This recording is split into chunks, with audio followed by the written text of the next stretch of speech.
मगरबी बंगाल और उड़ीसा में तूफान यास ने काफी तबाही मचाई है। वज़ीर-ए-आज़म नरेंद्र मोदी तूफान यास से मुतासिर उड़ीसा और बंगाल के मुख्तलिफ इलाकों का दौरा करेंगे। फिजाई सर्वे के जरिए दोनों रियासतों में हुए नुकसान का जायजा लेंगे। ज़राए के मुताबिक वज़ीर-ए-आज़म पहले उड़ीसा की दारुल हुकूमत भुवनेश्वर पहुंचेंगे, जहां पीएम मोदी की क़यादत में जायजा मीटिंग होना है। इसके बाद उड़ीसा और बंगाल के मुतासरा इलाकों का फिजाई जायजा लेंगे। वज़ीर-ए-आज़म कलाकंडा एयरफोर्स बेस स्टेशन पर ममता बनर्जी से मुलाकात करेंगे। साथ ही तूफान यास से पैदा हुई सूरत हाल पर तबादला ख्याल करेंगे।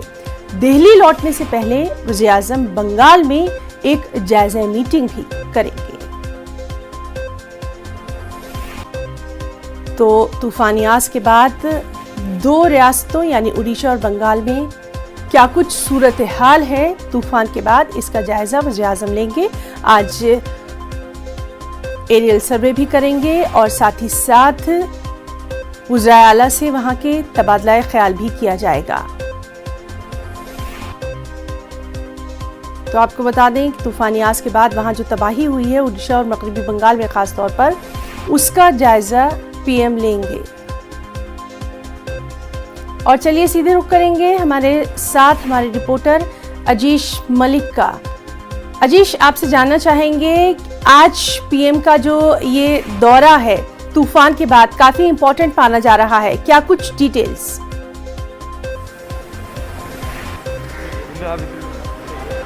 जरूर देखिए, जो चक्रवर्ती तूफान हुआ था उसके बाद पीएम का दौरा बहुत भी गुरुत्व रखता है।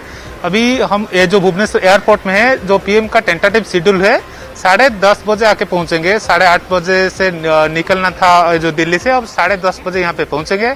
अब वहाँ पे ये जो एयरपोर्ट में एक रिव्यू मीटिंग लेंगे स्टेट गवर्नमेंट के साथ। वहाँ पे जो central minister union minister Dharmendra Pradhan ji रहेंगे, प्रताप षडंगी जो सेंट्रल मिनिस्टर वो भी रहेंगे, सीएम और जो स्टेट गवर्नमेंट के ऑफिशियल भी रहेंगे यहाँ पे जो मीटिंग में। उसके बाद जो निकलेंगे, जो रिव्यू के लिए एरियल सर्वे करेंगे। हम आपको सीधा दिखाना चाहता हूँ, ये एयरपोर्ट का दृश्य है। यहाँ पे जो पुलिस अधिकारी, जो DG, police DG, police CP और इंटेलिजेंस का अधिकारी उन्हें पहुंच चुका है अभी जो सिक्योरिटी जांच के लिए।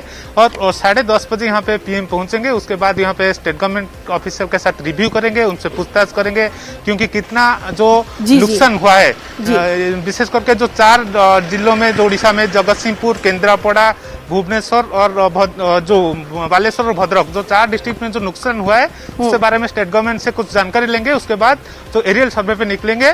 उसके बाद आके फिर भी जो स्टेट गवर्नमेंट के साथ एक मीटिंग का प्रोग्राम है, उसके बाद दिल्ली लौट जाएंगे। जो पीएम का आज दौरा जरूर हम बोल सकते हैं कि बहुत इंपॉर्टेंस रखता है, क्योंकि कुछ भी जो स्टेट गवर्नमेंट को कुछ जो असिस्टेंस भी अनाउंस करना भी अनाउंस बिल्कुल बिल्कुल अजीश, आपने ठीक कहा कि ये दौरा इसलिए भी काफी मायने रखता है कि तूफान के बाद अब किस तरह से उड़ीसा को आगे निकलना है, उस पर बात होगी। इस सब के बीच में आपसे थोड़ा सा तूफान के बाद का हाल भी जानना चाहेंगे, क्योंकि आप वहां पर मौजूद हैं। अभी बिजली और खास तौर से जो पीने का पानी है उसके ताल्लुक से वहां पर क्या कुछ सिचुएशन, सूरत हाल?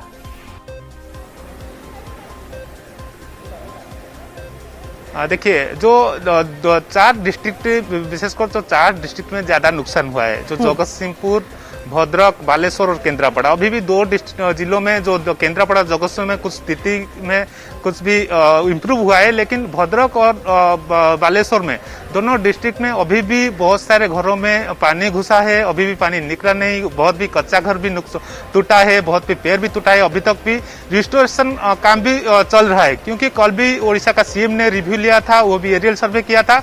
उसके बाद आके भी रिस्टोरेशन काम को ज्यादा त्वरान्वित करने के लिए वो भी बोले थे। लेकिन हम बोल सकते हैं कि जो अभी भी जो दोनों डिस्ट्रिक्ट भद्रक और बालेश्वर में अभी भी ज्यादा इम्प्रूव नहीं हुआ है। बहुत सारे लोगों अभी भी जो ये वाटर लॉगिंग में है, अभी भी उनको भी रिलीफ दिया जा रहा है।